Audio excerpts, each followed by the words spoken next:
In the spring of 1920, Turkish people didn't have coal to heat their homes. It didn't even have socks to put on its soldiers' feet. British, French, and Greek forces had Anatolia surrounded.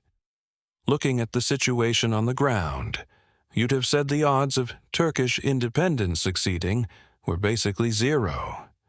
But up north, on the other side of the Black Sea, a different revolution was tearing through the world.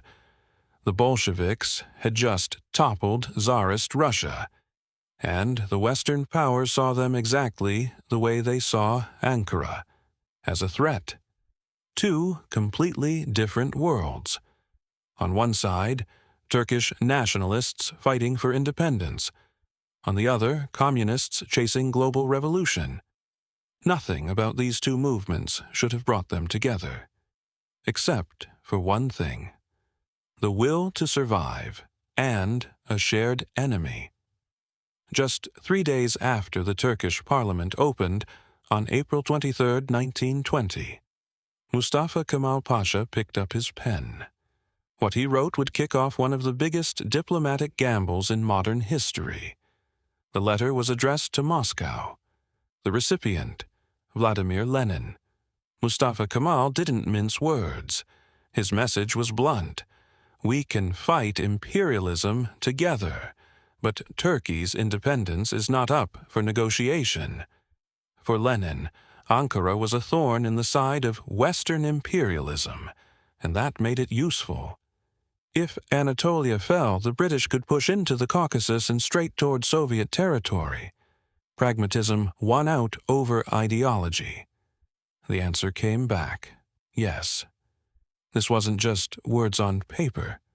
Moscow's support had to actually reach Anatolia, and that was no small feat, because the Black Sea was crawling with British and Greek warships.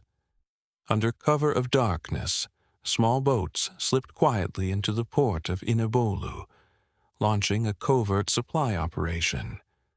Among the aid pouring in from the Soviet Union, over 39,000 rifles, 327 machine guns, 54 million rounds of ammunition.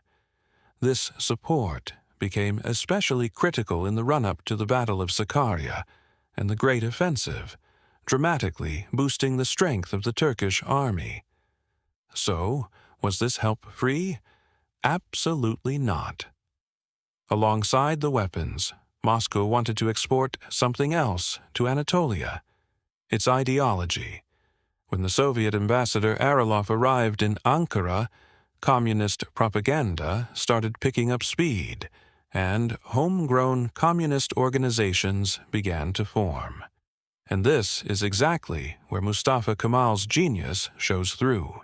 He took the Soviet aid, but he never let his country become a Soviet satellite. He cracked down hard on communist movements operating outside his control and sent Lenin a message that couldn't be clearer.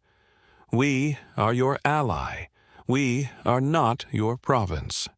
It was a diplomatic balancing act the history books rarely see repeated. The Treaty of Moscow, signed on March 16, 1921, gave the Ankara government something far more valuable than weapons: legitimacy.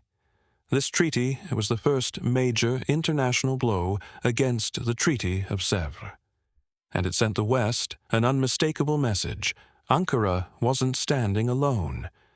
It had the full weight of the East behind it. History teaches us something simple. There are no eternal friendships between nations, and no eternal enemies. Only interests. Soviet support was a lifeline during Turkey's War of Independence, but the Turkish victory wasn't won by Russian rifles or clever diplomacy alone. It was won by the men of the Kuvayi Milli, who carried those very rifles on their backs through the freezing waters of the Black Sea, driven by nothing but their own will and their own belief.